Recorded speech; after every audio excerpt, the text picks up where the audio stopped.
ജാൻമണി ഇന്നലെ അർജുനെ പറ്റി ഒരു മോശം സ്റ്റേറ്റ്മെന്റ് പറഞ്ഞിട്ടുണ്ടായിരുന്നു. അർജുൻ പ്ലേ ബോയ് ആണെന്നാണ് ശരണ്യോട് ജാൻമണി പറഞ്ഞത്. ശരണ്യാണെങ്കിൽ അത് ചെന്ന് ശ്രീധുവിനോട് പറയുകയും ചെയ്തിട്ടുണ്ട്. ഇതായിട്ട് ജാൻമണിയും ജിൻഡോ ആയിട്ട് സംസാരിക്കുമ്പോൾ പറയുന്നുണ്ട് അർജുനുള്ള പണി ഞാൻ കൊടുത്തിട്ടുണ്ടെന്നൊക്കെ. അപ്പൊ അതിൽ നിന്ന് മനസ്സിലാവുന്നത് ഇത് പ്ലാൻ ചെയ്ത് ഇവർ ഉണ്ടാക്കി പറഞ്ഞത് തന്നെ ആയിട്ടാണ്.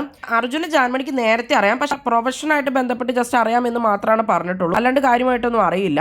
പക്ഷെ ഇവിടെ വന്നതിൽ പിന്നെ ജാൻമണിക്ക് അർജുൻ അത്ര ഇഷ്ടമൊന്നുമല്ല. ആദ്യം ഭയങ്കര ഇഷ്ടമായിരുന്നെങ്കിലും പിന്നെ പുള്ളിക്കാരിനെ സപ്പോർട്ട് ചെയ്തില്ല എന്ന് പറഞ്ഞ് സ്റ്റാർട്ടിങ്ങിൽ തുടങ്ങിയ ഒരു കാര്യം വെച്ചിട്ട് ഇപ്പോഴും വൈരാഗ്യം സൂക്ഷിച്ചുകൊണ്ടേ ഇരിക്കുകയാണ് ജാൻമണി അർജുനോട്.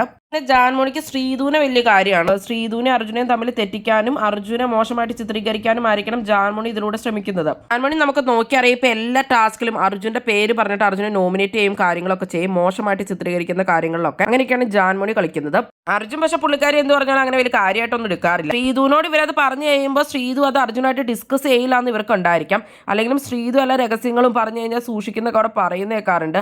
അപ്പൊ ശ്രീധു ചിലപ്പോൾ അർജുനുമായിട്ട് ഡിസ്കസ് ചെയ്തില്ലെങ്കിൽ അർജുൻ അങ്ങനെ നെഗറ്റീവായി നിൽക്കുകയും ചെയ്യും, ശ്രീധു ആ റിലേഷൻഷിപ്പ് ഒന്ന് കുറയ്ക്കുകയും ചെയ്യും. അപ്പൊ അത് തന്നെയായിരിക്കും ഇവരുടെ ഉദ്ദേശം. എന്തായാലും അങ്ങനെ അർജുന മോശക്കാരനാക്കാൻ തന്നെയാണ് ജാൻമണി നോക്കുന്നത്.